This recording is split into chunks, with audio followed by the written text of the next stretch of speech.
up, guys? This is Pete over at Fusion Corp with my good pal Bernie. What up, y'all? We're doing another dual discussion video for Dragonball Super Episode 112, which is called A Sans Vow, Vegeta's Resolution, which didn't feature very much of Vegeta. No. I was kind of bummed. But this episode is really good. All the episodes so far have been good. For the last 2 months, they've all been good. Yeah, it's good storytelling. This episode in particular, I think, had really good storytelling. We had some character development. That's where the Dragon Ball, that's where the money is, all right? It's in the character development. And we're getting some good stuff for the Universe 6 Sans, which I'm glad is finally happening. We need more of it. And I really do think the next arc after this is going to be something with Universe 6, the Sans. Okay. They keep talking about it a lot. Especially in this episode, they talk about Planet Sadal a lot. With CABBA and, Vegeta going to their planet to meet the king, who is going to look just like Vegeta. I've decided. I don't know if he's decided that, but he's going to look just like Vegeta. Probably. His doppelganger. Maybe he has, the beard, though. I don't think so. I think he's going to look just like him. Just clean-shaven? He's going to even be wearing the pink bad man shirt, Bad man shirt. Yeah, so let's go through the episode. Let's talk about it. How did this episode even start? So I believe it started with Goku looking at Jiren, or all the gods and all the angels. I believe were in they were panning to all the gods and angels, and I don't know what it was. I don't know if it's just maybe I'm looking too much into it, but I saw the angels. A lot of them had a little bit of a down face. They were very saddened for some reason. They just looked very the hope was all lost. I like how a month or two ago it was all the evil angels stuff, and now nobody even talks about that. They're not happening. That is fake news. It's gonna happen eventually, though. Probably. Eventually, it's probably gonna be the last arc in the whole show. That's my theory for that. But let's get it a little bit farther. We get some follow up on Hit being eliminated, right? Right. So they show Hit outside, very somber. I know a lot of people speculated that Hit was somehow still in the match because he was able to duplicate himself or something like that. I know a lot of fans, because the Kings never pushed the button to say that Hit was eliminated, and a lot of people speculated that he wasn't, but in reality he is. I don't think that's pretty silly. I mean, I didn't realize that they didn't show Hit the button on the God pad being touched. The eye god. I didn't realize that, which is a little interesting because they've been very specific to show it every time. Right. But I think that him duplicating himself is kind of stupid. Yeah. Why would he appear in the stands if it was just a he's not making a clone of himself. Right. I don't think it would work like that. Yeah. I think they just forgot to add that in. I don't think it's anything to look into, in my opinion. I think it's just what it is. They just forgot to add it. Maybe they didn't even forget. Maybe it's just they just didn't want to show it. Yeah. Maybe they didn't want it to be too. Or maybe in this speculation, if any universe gets enough eliminations, maybe they get a revival. It's like dodgeball. Yeah. If they yeah, I guess maybe if you have one of your dudes reach 10 eliminations, you get one person back. Yeah, that'd be pretty cool. I mean, that's just an ass pull from me. That's pretty much it. I mean, as much as they've changed the rules in the tournament so far, it's not that far off, really. Yeah. So we get some interesting dialogue with CABBA and Kale and Khalifa. Right. He wants to, take over for them because they're about to get attacked by that Universe 4. I don't even know what her name was. Yeah. Hold on, I gotta look. I almost called her Monaka. No, not Monaka. I know. Hold on, here we go. Her name was... I'm not finding it. Whatever her name was, she was the one that turned into a thought, is what I like to think. Because remember, she just she was a big lady, and then all of a sudden she had her lower half just got giant, and she was like a big ball. You know what she kind of reminds me of, and I just thought about it was in. Her name is Mona. I just realized. Yeah, it's Mona. You know what she reminds me of? She reminds me of Milk Tank from Gold and Silver. Because I remember, if you remember the gym, you had to fight the Milk Tank, and she had Whitney. rollout. It was Whitney. That was the hardest gym in the game. And she had the move rollout, and that's what it reminded me of. Most people consider that to be the hardest gym leader in all the games. It was pretty hard. I remember as a kid, I lost like She's only like the second gym leader too. I know, I lost like 4 or 5 times. All you need is a fighting type, dude. That's easy. All right, back to Dragon Ball. I did the Dragon Ball. Actually, one more off-topic thing. We're going Right. to talk about Mona or Mana, however you want to say her name. She reminds me of one of those things you had as a kid where you like have the little handle and you sit on it and bounce. That's what she looks like. She looks like she fused with one or ate one. Maybe she swallowed one whole. No, she probably did a fusion dance with like just inanimate object. Probably, yeah. One of those things. That's probably what she did the fusion dance with, but it's permanent. She got stuck. Anyway, let's get back to this episode. Yeah, so CABBA jumps in and this big Mona lady is about to take out Kale and Caulifla, and he jumps in. He's like, "You guys are our only hope at this point, so I'm gonna step in and I'm a fighter for you." And he gets absolutely wrecked. Yeah, it looks pretty bad. He gets smushed. Have you ever watched Jackass 2? I think I've watched a little bit. I haven't watched. This is another off-topic thing, but there's a scene where Wee Man gets flattened by the giant fat lady. Do you remember that? Yeah. It's basically that scene. It's that scene in a nutshell. So CABBA gets almost eliminated. He's flying off the edge, and who else saves him but his master, Vegeta? It was an awesome scene. Then they have a little conversation where Vegeta essentially says, like, "You're being a puss, dude. Like, that's the only reason I saved you is because you got to go out a little bit better than that." I mean, he's got to have the Saiyan blood. He's got to have the Saiyan energy. Yeah. I also think Vegeta has, like, an affection for CABBA that's, like, father-son. Well, if you remember in the Dragon Ball Z stuff, he was really... Especially when Vegeta just fought Frieza for the first time, and then he just got his ass kicked. And they were talking about how when Vegeta was about to die, he was talking to to Goku about the Saiyan race. Yeah. And he was crying about it. Yeah. Because he's very passionate about his race, because it basically got eliminated because it's only him and Goku as true Saiyans. I think it's his kingly bloodline that, kind of affects him. Right. Like, he legitimately has an affection for every Saiyan, regardless if he, knows them or not. Mm-hmm. And he says that big line in the thing where he reveals what he's going to wish for, which is to bring back Universe 6, bring back the Saiyans. And he says, like, at this point, your race of Saiyans in Universe 6 is the best hope for all of Saiyans. So I'm going to bring you back rather than bring back the Saiyans of Universe 7. Yeah, because I think, isn't it a rule that if, it's been over a year, you can't revive them? I don't know if that's a thing. Or I don't know if it's, too many people. Because I thought there was, a big thing, a lot of people are like, he's just never going to wish for them back. Right. So, I don't know if that's a thing or not. Maybe. I thought you can only wish somebody back once. It doesn't have to be a year. No, it's like you can only wish them back once with the Dragon Balls. Oh, okay. But is it too many people? Is that basically the thing? I don't think so. I just don't think he ever just doesn't care about it as much, or maybe. And I think maybe to go a little further, I think he realizes the Universe 7 Saiyans aren't necessarily the best people. They're kind of all scummy, and they take over planets and kill people. And we've seen Vegeta evolve from that. Yeah, he's not that kind of person anymore. Even his father had evil tendencies, Yeah. So I think he realizes that the Universe 6 Saiyans are better people than the Universe 7 Saiyans. Yeah. So he would rather them continue on than his own Saiyans. Yeah, I had a question though. Do you think that if we compare the master and student thing to Piccolo and Gohan, is it almost the same, similar, different? It's kind of similar because it's very fatherly. Which is the same thing as Piccolo and Gohan. There's a very, father-son kind of bond. Mm-hmm. And I would say that this is a very similar... I think Vegeta's obviously... They're probably both as hard on their students as each other. Yeah, because, I see Vegeta just kick the shit out of CABBA. So. He kneed him so hard in the gut. That was awesome, actually.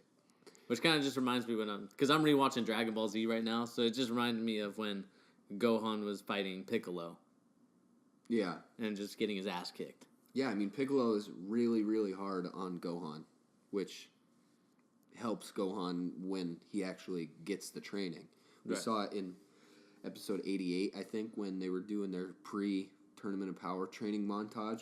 Mm-hmm. Push it to the limit. There was some good... Don't do that. Just kidding. There was some good training montages there where Piccolo's being really hard on Gohan, and I think that it's very fitting with CABBA and Vegeta too. Mm-hmm.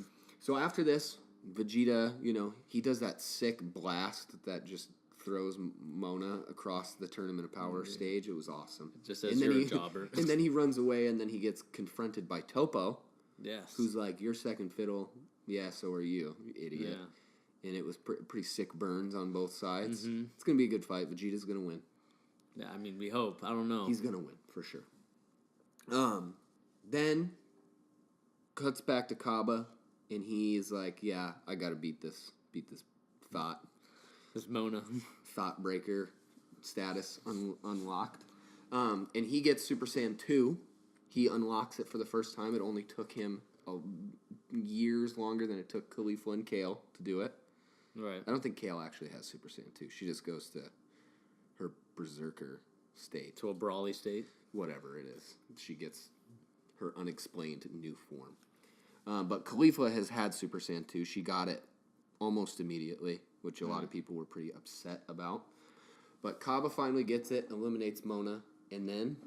Who comes in? Frieza, who has had easily the best animated scenes of this whole tournament, where it cuts to him with like the purple light, where he's like in the shadows. Very dark, mysterious. I love it. It's so awesome. I could just watch a full episode of him standing in the shadows talking. 10 hour? Honestly, give it to me, I'll watch it. Make a 10-hour clip of him standing in the shadows, saying all his lines. What about his laugh? I'd do it too. I love it. I love it. All of it. He comes out. He's like, I hate Sans. Yeah, well, first he says, he wants to fight the strongest dude, and he said that CABBA was strong. And then he absolutely wrecks him. But the one redeeming thing for CABBA is he made Frieza go into his true golden form. To take the And I think that's what the writers did, because they knew that the fans were going to complain. Mm-hmm. Because, Super Saiyan 2 is like a very strong form. I mean, not as strong as the ones that we've seen now, but like... So the thing is, I don't know if you know this, from a power scaling perspective, it's all but confirmed that like the Saiyan levels of Universe 6 are much stronger than Universe 7. So like CABBA's Super Saiyan 2 is way stronger than the Super Saiyan 2 of Universe 7. Okay. I mean, I could be wrong, honestly, but I think that most people agree that that's the case. Because...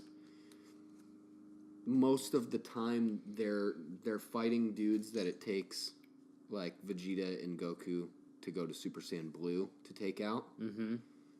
And they have to go just to Super Saiyan 2, or even Super Saiyan 1 to do it. So, CABBA's Super Saiyan 2 is strong. That's why Frieza had to go to his golden form to survive it, which it wouldn't have made sense if it was Vegeta or Goku. Right. Because if they were in Super Saiyan 2, it wouldn't do absolutely anything to even Frieza's base, final form. Right. But yeah, I thought this was a really, really good episode. I like CABBA. I wish he was in more of the tournament, though. I'm kind of bummed, because he's probably my favorite of the new Saiyans. Favorite of the new Saiyans? Yeah. I like him more than Khalifa. But I mean, to be fair, he's survived almost half of the match. So, I mean... survived more than it.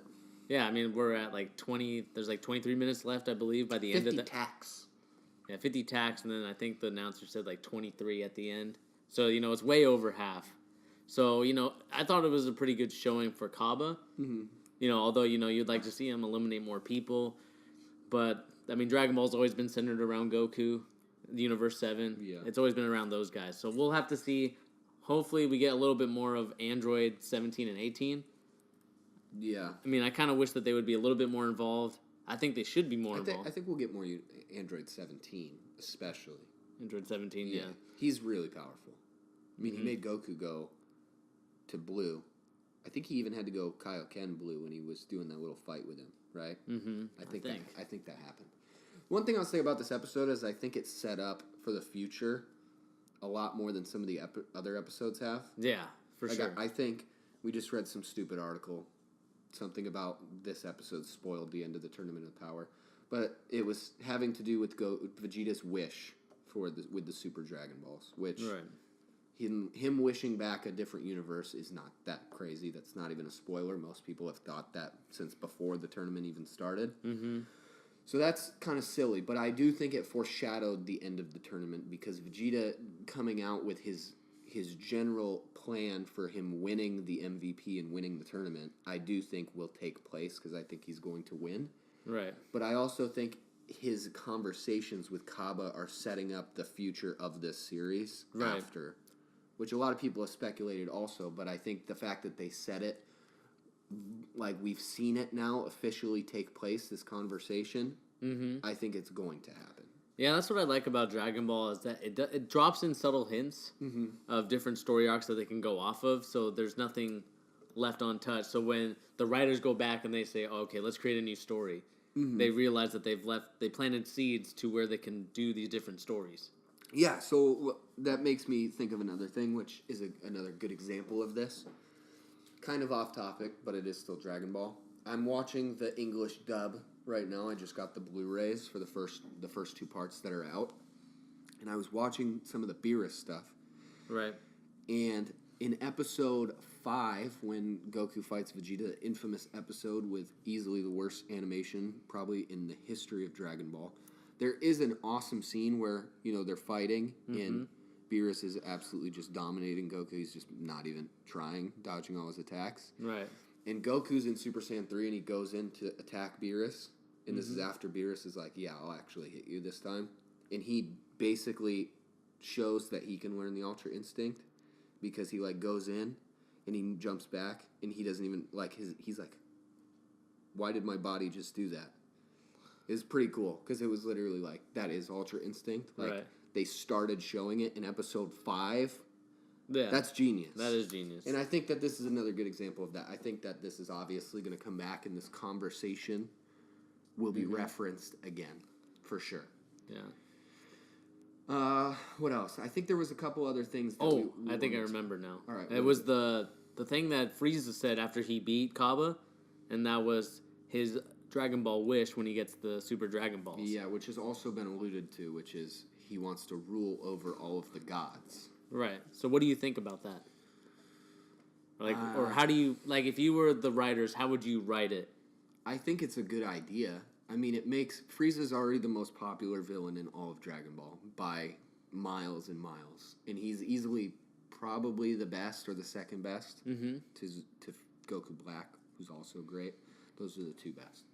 But I think that would be a great way to end this arc, even though some people have already predicted that is going to take place, where he does something or he actually wins and gets the Super Dragon Balls.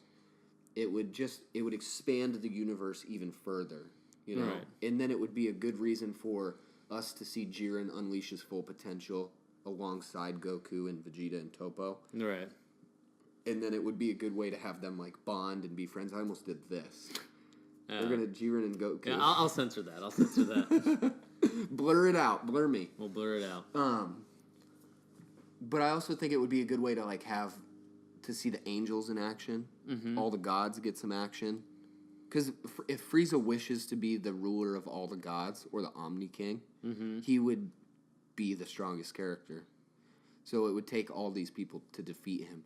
But I also worry that would be too grand of a scale. They could never do anything that big again. Maybe it might be the final arc of the whole series. Maybe, but this is the perfect time to do it, just based on their setting. Right. And the fact that it ends with the Super Dragon Balls, because how would you explain Frieza getting them after or at another point in the series? Maybe, I don't know, maybe there might be something. I mean, it'd be tough. It would be tough. I mean, we'll see where it goes, but I think it's a very interesting thing to see if Frieza can do it and how that storyline would be. But, I mean, like you said, we'll just have to see where they go from here in terms of what they're going to do with Frieza in the future, because he only has, 48 hours? Or 24? I think it's 48. So he had 48 hours. Yeah. So but despite the fact that this is really only minutes. Yeah, so it's only been what? I don't 25. So how long is the tournament? 6? It's 48? 48 minutes. So we're a little over halfway. I think there's 23 minutes left. So maybe, there might do something with his last couple hours. Yeah, I mean, but if you think about it, he's only been alive back in the Earth world for a couple hours. Yeah. So he has still days left of time. Or even, like, if it is 24 hours, we might be misremembering. He still has at least half a day when they get out of this. Right. So he has time to do something. But I also think it would be a good way to bring Zalama, who is the god who created the Super Dragon Balls. Right. It would be a good reason to bring him back, because some people have speculated that he is either the original Omni King or he's stronger than the Omni King. Okay. It would be a good reason to have him come back. Maybe they can't defeat Frieza, and he comes back and just erases him from existence. Because that would be pretty cool. But I think that would be that'd be more fitting of the end of the series than the end of the Tournament of Power. Right. That's what I'm thinking. I worry about that. But this was a great episode. Lots of great character building. I think we're going to see Kale and Caulifla versus Goku. Well, we're definitely going to see that, but I think we're going to see them get much more powerful. Goku said he's going to go Super Saiyan 3 in the next episode, which I think it's fair to assume Caulifla is going to get Super Saiyan 3 or some stronger form, whatever it tends to. Her hair already looks like she has Super Saiyan 3. Right. So it's a fitting transformation for her. Mm-hmm. And she's not going to get blue or the Super Saiyan God, just the red-haired form. So it would make sense for her to have that form. Yeah. Kind of. People are going to be real butthurt about that, for sure. Yeah. The fact that she's already got Super Saiyan 3, people are going to be pissed off. Well, yeah. I mean, it took... Well, like you said, if you say that the Saiyans from Universe 6 are a lot stronger than Universe 7, maybe it takes them less time to get this. It definitely does, yeah. But I still think that's an ass pull, for sure. That's I mean, there is some ass pulling in here, but... There's lots of it. It's Dragon Ball. But Kale is going to go back into her Berserker form. There's a little prediction. She's going to go back into her Berserker form. Okay. And I think we're going to see her have... She's going to get eliminated in probably 3 episodes. This is all prediction. I don't know any of the spoilers. She's going to get probably eliminated by episode 116. Okay. But she's going to have a fight with Jiren. And she's actually going to do some stuff. I don't think she's going to hurt him. But I think she's going to surprise people. Because she's only getting more powerful. And she is really strong. So they're going to let her get some stuff in before they eliminate her. Yeah, probably. I mean, it would be safe to assume that, but I also thought it was interesting that Vegeta also wanted to get at Jiren for being a cocky bastard, according to him. He's going to. He's going to put that work in too. So I would actually like to see Vegeta go in. I say it every week. Jiren, I say that Vegeta's going to win every week. This is the first time he hasn't been jealous of Goku's new power.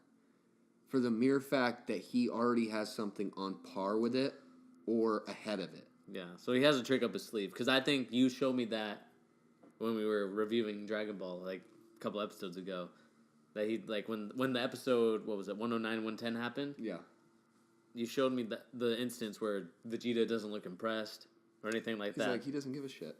He knows that he is either ahead of it or at least on par with it. And he can probably control his energy better than Goku. So the fact that he already has it would lead you to believe that he has some sort of control over it. Mm-hmm. So Vegeta's got something up his sleeve. He wouldn't see what happened to Goku in the new form and still be so confident about fighting Jiren if he didn't have something up his sleeve. Right. Anything else on this episode? I think it was just... It's a big builder for the upcoming weeks. And I know a lot of people are going to like flack on it because there's no action anymore, but... Sometimes you got to realize, guys, that you can't always get action in these type of series. You need character development, character building, and also to plot out new storylines that you want to do in the future. So, I think IGN gave it like a 8. Like a 7.2. Like a 7.2. Because there wasn't enough action. But I think it deserves at least an 8. Even then, there was some good action. Just to like give you a few things. There's Cabba's fighting.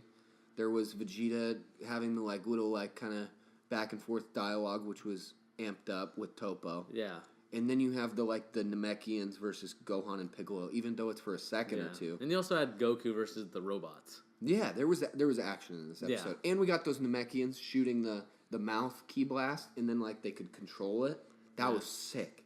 We need more of those Namekians. He also has a blade, too. I mean, they almost cut Piccolo. Blade. Those dudes are strong. Those Namekians are... I will say this before we go out. I think there needs to be a fusion between Gohan and Piccolo. Pikuhan. Pikuhan, whatever it is. I just think they're a great tag team. They probably would run the tag team division. Gohanalo. Gohanalo. That sounds like a Hawaiian word. Or like a... I don't know. All right. Anyway, guys, that was our episode 112 discussion video. Thanks for watching. Hit that like and subscribe button if you like what we're saying. You like what we're speaking, the words that are coming out of our mouths. This has been Pete. What up? Bernie. Oh. Not your name. Your name's not What Up. What up? It can be now. What up? All right. Peace, guys. I Peace. just almost screwed up peace sign. See ya. See ya.